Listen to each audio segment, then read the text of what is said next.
জীবন ছাড় দেব না। রাজার ছেলে রাজা হবে।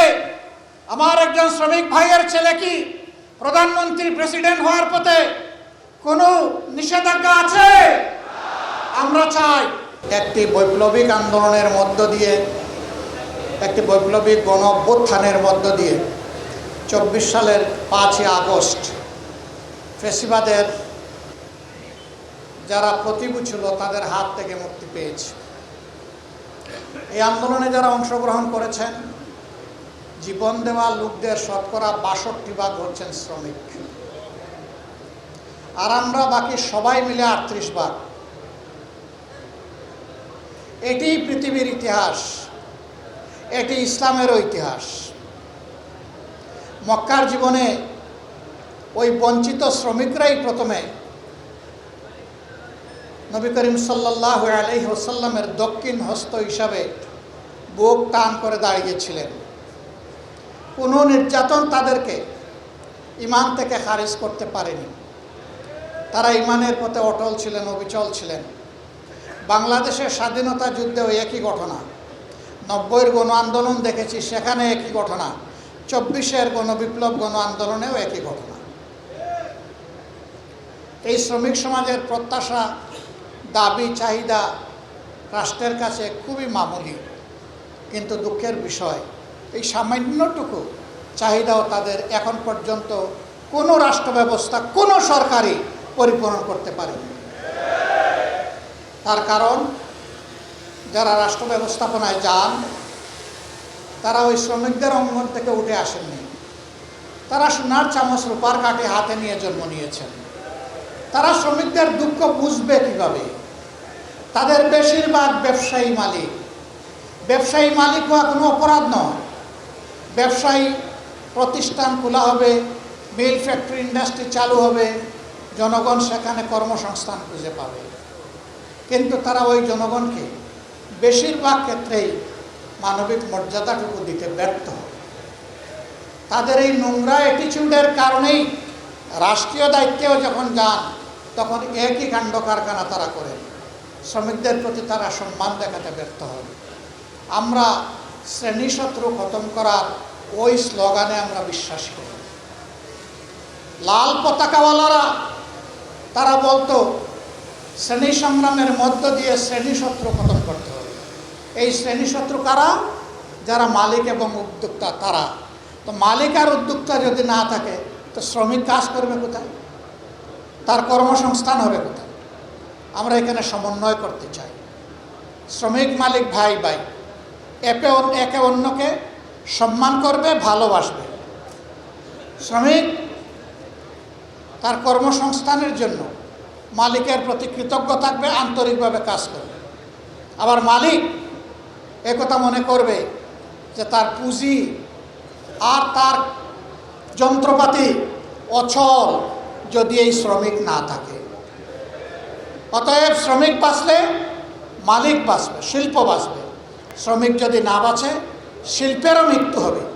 এই দুইটাই বাঁচুক, শুধু বাঁচুক না, এই দুইটাই বিকশিত হোক, সেটাই শ্রমিক কল্যাণের মূল প্রতিপাদ্য। এই সমন্বয়ের দৃষ্টিভঙ্গি নিয়েই শ্রমিক কল্যাণ কাজ করে। হাঁটি হাঁটি পা পা করে শ্রমিক কল্যাণ আজকে এখানে এসে দাঁড়িয়েছে। বিগত নির্বাচনে জাতিকে আমরা বলেছিলাম নেতৃত্ব আমরা তরুণ এবং যুবকদের হাতে তুলে দিতে চাই। আপনারা দেখবেন জামাতে ইসলামী থেকে যারা বিভিন্ন জায়গায় আমাদের ক্যান্ডিডেট হয়েছিলেন তাদের শতকরা 70% বয়স হচ্ছে 42 বছরের নিচে। আমরা তার প্রমাণ রেখেছি। আর আজকেও এই সম্মেলনের মধ্য দিয়ে একজন যুবকের হাতে আমরা মূল চাবিটা তুলে দিলাম।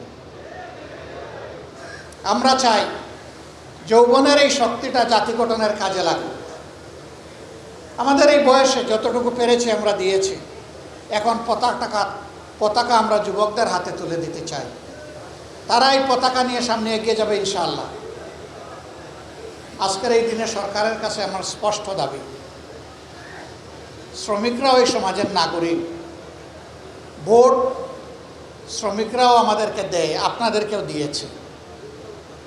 সুতরাং শ্রমিকদের সব বিষয় মালিকদের ঘাড়ের উপর ঠেলে দিবেন না। রাষ্ট্রকেও দায়িত্ব নিতে হবে। মালিকরা ইনসাফের ভিত্তিতে তাদের যা করণীয় তা করবে, বাকিটা রাষ্ট্রকে শেয়ার করতে হবে।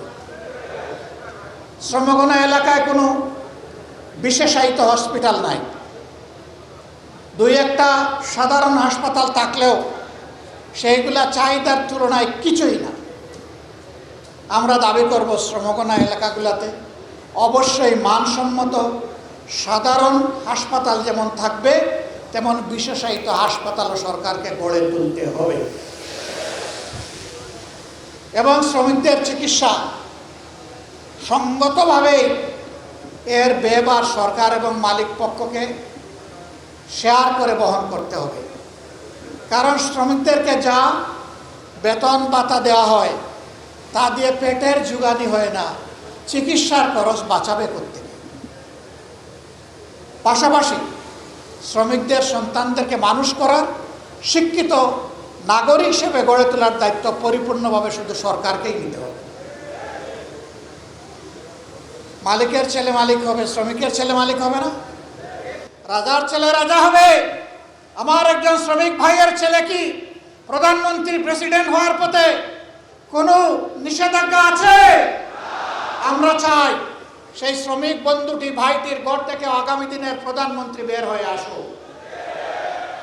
সেই শিক্ষা, সেই পরিবেশ সরকারকে, রাষ্ট্রকে নিশ্চিত করতে হবে। বন্ধুগণ, অনেক কথা ছিল, একটা আজান হয়ে যাবে, এই জন্য আমি আজকে কথা এখানেই রাখলাম। মুক্তির ময়দানে লড়াই হবে। আমাদের অধিকার, জনগণের অধিকার আবার পায়ের তলায় পিষ্ট করার পায়তারা শুরু হয়েছে। আমরা সংসদ থেকে বের হয়ে এসেছি, কিন্তু আমরা আবার সংসদে ফিরে যাব। মাঝখানের জনগণকে সাথে নিয়ে জনগণের মুক্তির আন্দোলন আমরা গড়ে তুলব। এই আন্দোলনে জনগণের অধিকারের ব্যাপারে আমরা সরকার কিংবা যে কোনো কর্তৃপক্ষকে ইনশাআল্লাহ চুল পরিমাণ ছাড় দেব না। সেই আন্দোলনে অতীতের মতো গৌরবময় ভূমিকা পালন করার জন্য এগিয়ে আসার আহ্বান আপনাদের মাধ্যমে আমি গোটা শ্রমিক সমাজের কাছে রাখলাম।